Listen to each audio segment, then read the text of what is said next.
I am Emily, turning 30 this year. My marriage to John, which started with an unexpected pregnancy, is now entering its 8th year. Our daughter, Rose, the proof of our love, is now 8 years old. She's a lively 3rd grader.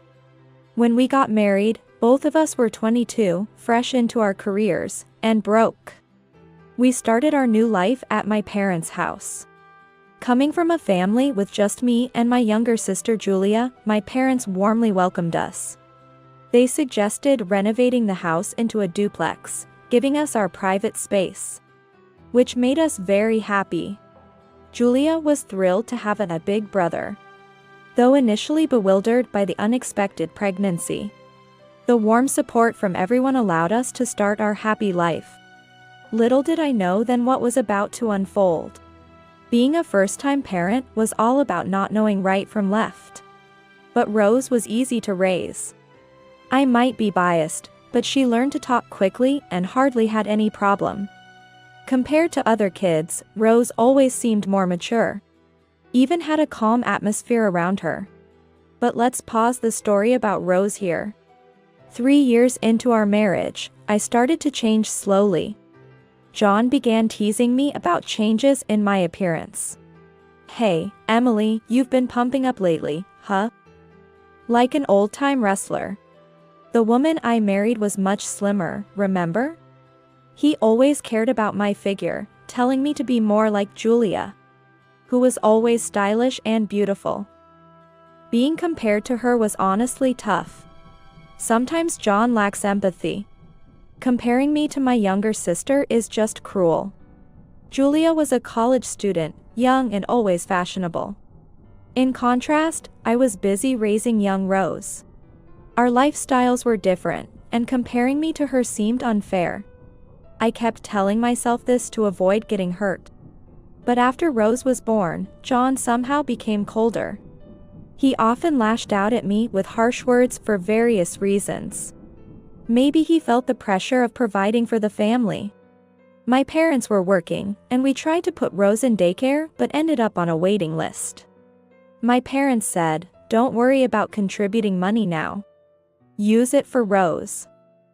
But John couldn't accept it due to his pride.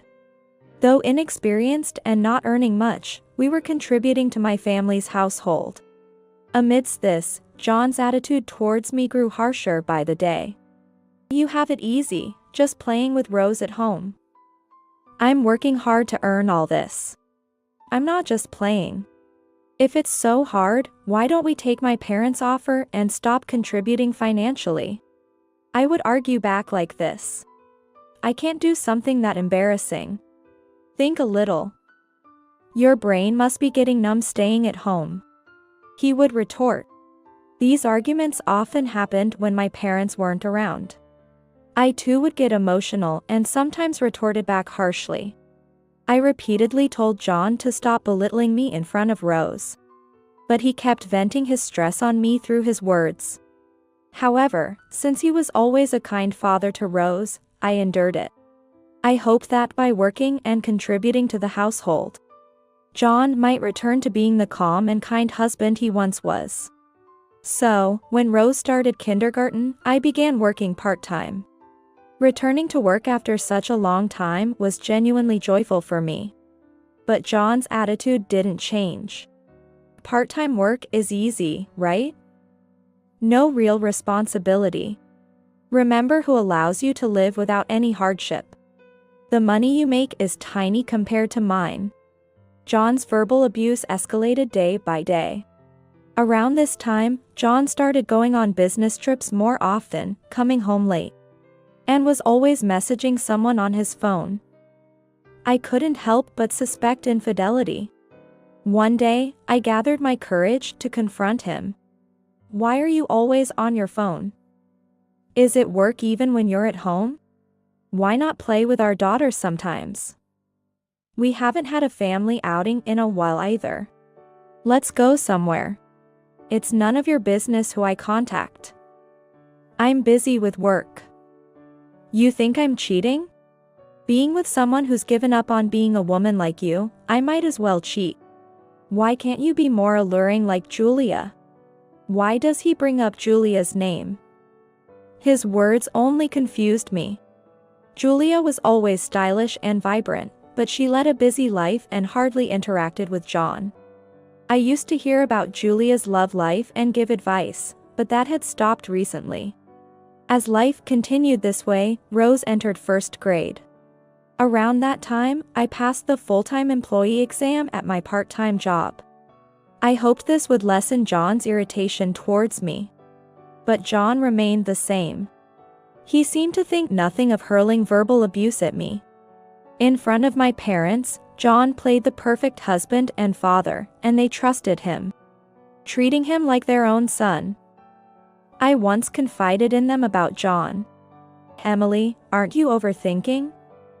John is very kind, and he treats us well too. He's under pressure supporting the family. You need to understand and support him. A man is hard at work for his family. You need to understand a little irritation." My parents' words pierced my heart, weighing heavily on me. What should I do for my family's happiness? I just wanted us to be happy. My parents didn't believe my story, so I couldn't confide in anyone about John's verbal abuse, making me increasingly lonely. When Rose was in first grade, she would comfort me with her small body, saying, "Mom, are you okay? I'll protect you." Rose's words were my support. As long as she's here, I thought I could manage. But contrary to my feelings, my relationship with John worsened. John, who played the good husband and father on the surface, even deceiving my parents. The weight on my heart grew daily, and my feelings for John cooled. I tried to ignore him and avoid contact as much as possible. Our conversations were always filled with sarcasm and disdain, so I preferred to avoid them. When Rose was in third grade, something shocking happened. One autumn day, John suddenly disappeared. Initially, I thought John was on a business trip. But the next day, I received an unexpected call from his company. I was off that day, so I answered right away. "John hasn't shown up since yesterday." "Is he sick?" "What? He's not at work?" "I thought he was on a business trip." "He told you that?"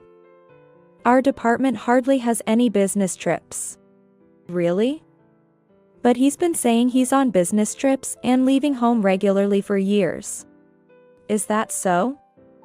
"We have no record of him going on any trips." The company's words left me in shock. I barely remembered what they said afterwards. Where had John been when he said he was on business trips? What had he been doing? My mind was in chaos. I didn't even know how to handle his disappearance. John's actions, previously excused as business trips, now filled me with doubt. Could it be infidelity? This thought weighed heavily on my heart. I tried calling John's phone multiple times but never got through. Confused about what to do next, I went to my parents' house, where chaos was unfolding. "Emily, good timing. Julia has been absent from work without notice since yesterday. We got a call from her company. Do you know anything?" I was stunned. "Julia too?" My mother, looking surprised, asked. "What do you mean, Julia too?" Hesitantly, I told them that John had also been missing since yesterday. "What's going on?" "Both of them are absent without notice." I couldn't comprehend the situation, my mind plunged into even more confusion. Were they involved in some incident, or? Despite not wanting to, a dreadful possibility came to mind, which I consciously pushed away. After discussing with my parents, we decided to consult the police if we couldn't contact them by the end of the day. I decided to check Julia's social media for any clues. Julia's social media hadn't been updated recently, but as I scrolled through past posts, I noticed several photos of her with a man. It wouldn't be strange if she had a boyfriend, I thought, but one photo in particular felt off. Something was wrong. Holding on to that feeling of unease, I next decided to search John's office. The moment I opened his desk drawer, I realized the cause of my unease. The watch and leather bracelet worn by the man in Julia's social media photos were exactly the same as those John owned. I had given him the watch as a birthday present, and we bought matching bracelets on an anniversary. It had been so long ago that I didn't remember immediately upon seeing the social media post. But the moment I saw the actual items in John's drawer, it all came back to me. Further scrutinizing the social media, I found more evidence. John's often worn clothes, suits, and bags were in the pictures.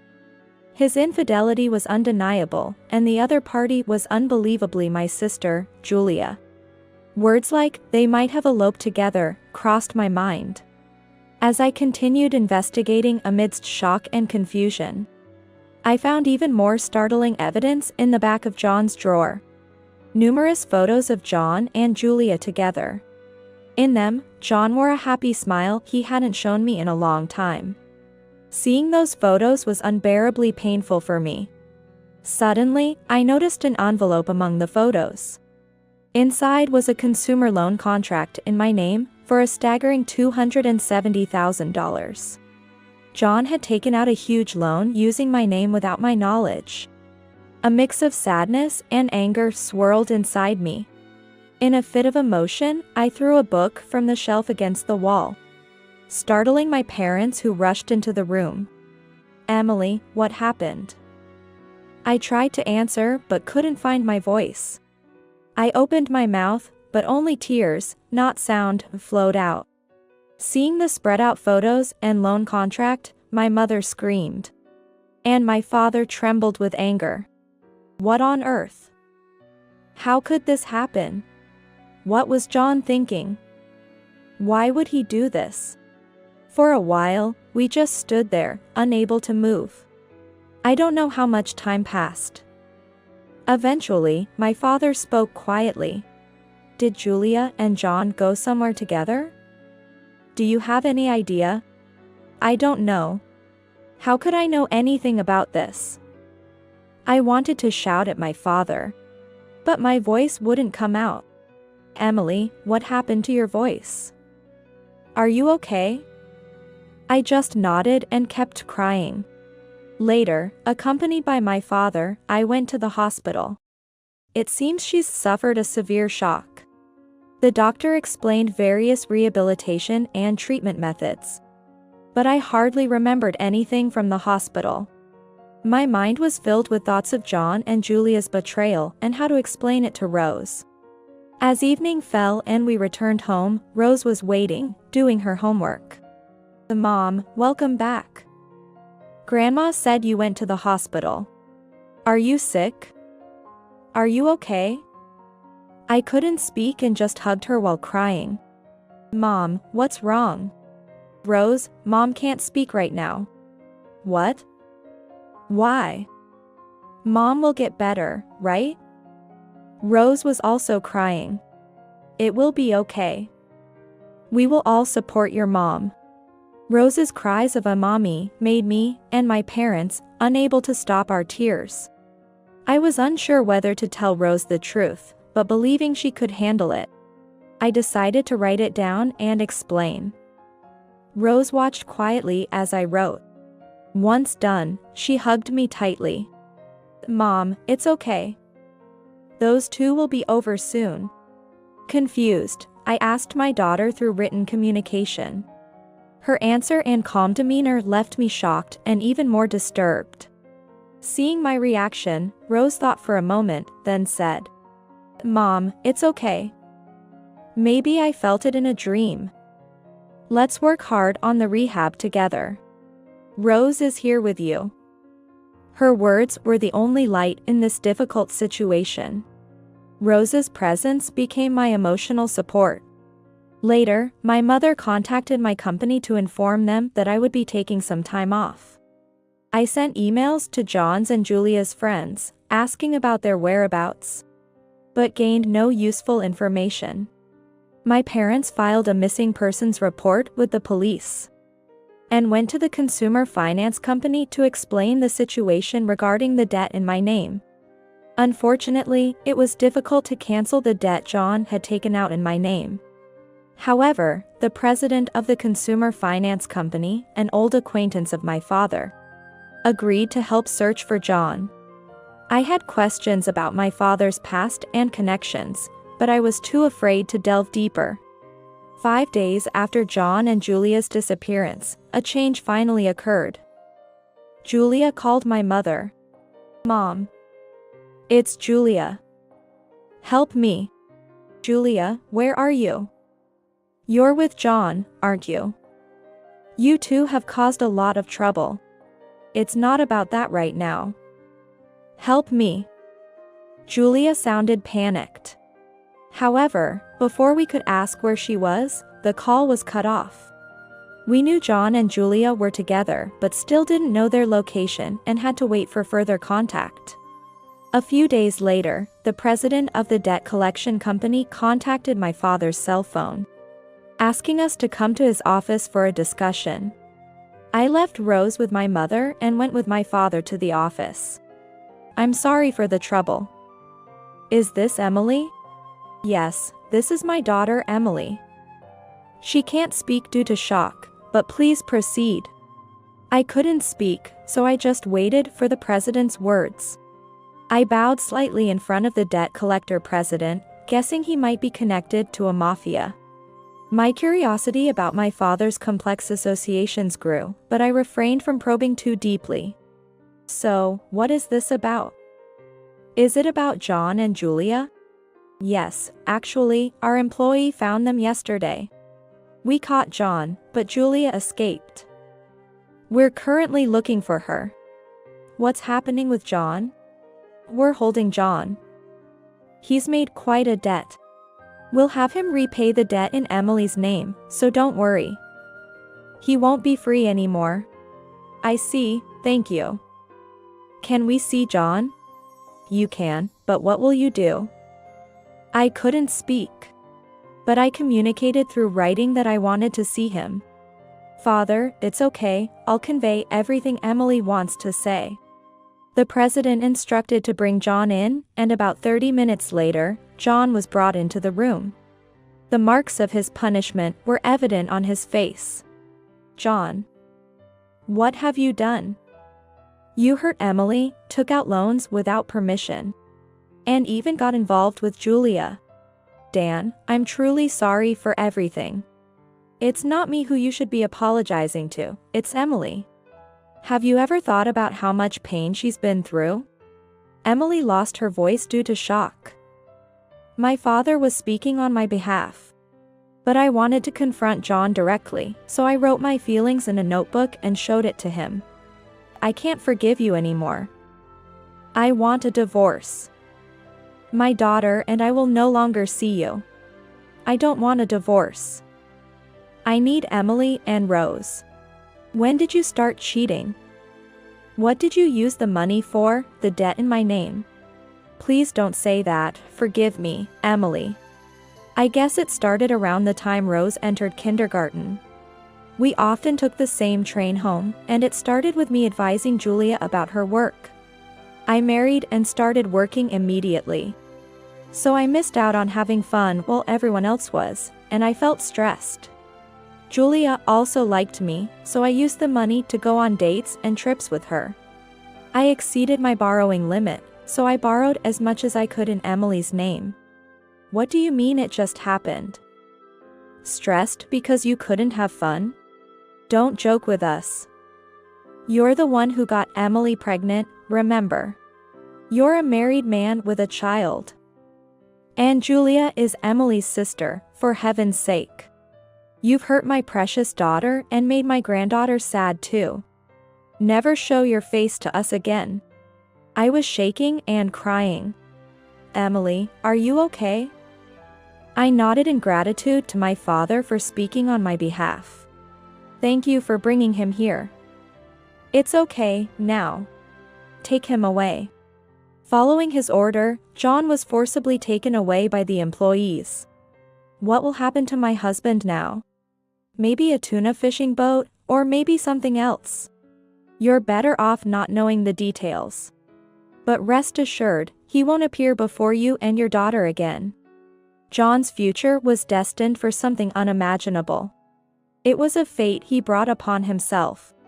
My heart was filled with confusion and sadness. But at least I felt relieved that my daughter and I were safe. After requesting to be informed if my sister was found, my father and I left the office. In the car, my father apologized for not listening to my story before. I'm sorry. If I had listened to you back then, maybe this wouldn't have happened. I smiled and shook my head at my father. Indeed, my parents didn't believe me at that time, but even if they had warned John, the outcome might not have changed. People like him cheat and make debts without hesitation. I didn't blame my parents. Instead, this whole incident made me respect my father even more. When we got home, it was late, and Rose was already asleep. Seeing her peaceful face, I finally felt relieved and slept deeply for the first time in a while. Waking up at 10 a.m. the next day, Rose had already gone to school. I had spent sleepless nights filled with anxiety since John's disappearance. But now I felt a bit lighter. Going to my parents' house, my mother was cleaning as usual. Good morning, you slept well for the first time in a while, didn't you? I was touched by Rose's thoughtfulness in not waking me up for school. Where's Dad? Your father has gone to pick up Julia. She's been found. Hearing Julia was found, my heart filled with complex emotions, unsure how to react when we met. For now, let's have breakfast and some tea. I calmed down and agreed to have breakfast with my mother. After finishing the meal prepared by her, we quietly drank tea when my father returned with Julia. Julia looked haggard. Her dirty clothes and disheveled hair spoke of the hardships she had experienced. What have you done? I'm sorry. But it's also your fault, sister, for not cherishing John.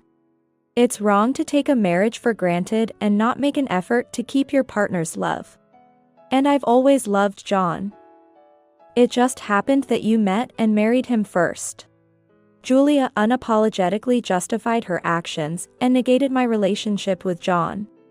I wanted to argue with Julia, but being only able to communicate through writing, I couldn't say anything. Indeed, I might not have put enough effort into our marriage because we were married. As I said before, what you did, no one can be happy from that. I was happy. I was happy being with John. Happiness is subjective, right? Don't measure it with your standards. You might have been happy, but because of that, Emily and Rose had to suffer unnecessarily. Well, I feel a bit guilty about that, but I couldn't help my feelings. Julia. Enough is enough. Everyone, please stop. It's enough. I found it painful to witness the family conflict and pleaded through written words. I didn't want to see my family hurt by such disputes. However, I felt my relationship with Julia could never return to how it was. Julia, from this moment, I sever our parent-child and family ties. Don't ever come back to this house again. Dad. I was going to leave anyway. Saying this, Julia went to her room, packed her belongings, and left without apologizing to me. Thus, John and Julia went their separate ways, and our family severed ties with them. When Rose returned from school, I decided to tell her everything. My parents thought it wasn't necessary to explain in detail to a child still in elementary school. But I had a mysterious conviction that Rose would understand and accept whatever I told her. I explained John's actions, our family's decision, and how we would live our lives from now on. Okay, I understand. I'm fine. I'm happy as long as I have Mom, Grandpa, and Grandma. That's good. Thank you for understanding. Rose's strength and understanding comforted me. But I recognized she still needed emotional care being a child. I was determined to forge a new path with Rose. 3 months later, my life had drastically changed. I was officially divorced from John. His whereabouts and even whether he was alive or dead were unknown. And Julia was still missing, her life a mystery. Rumors said Julia was seen in flashy clothes in the nightlife district, probably working there. I continued my rehabilitation and counseling, gradually regaining my voice.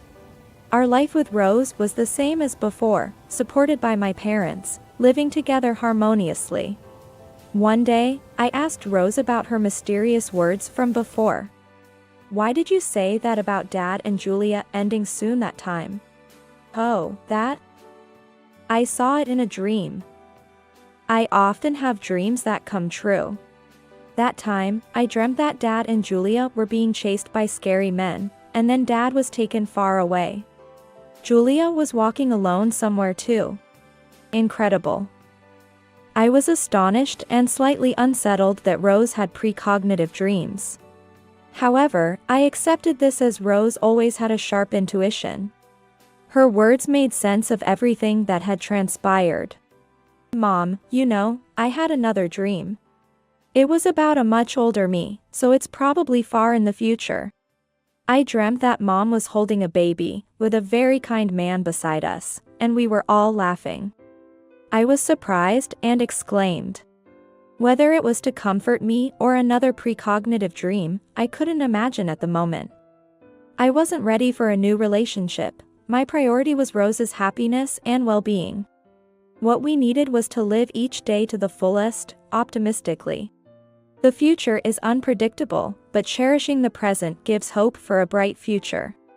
Whether Rose's dream was prophetic or not, we were determined to live our lives valuing the present.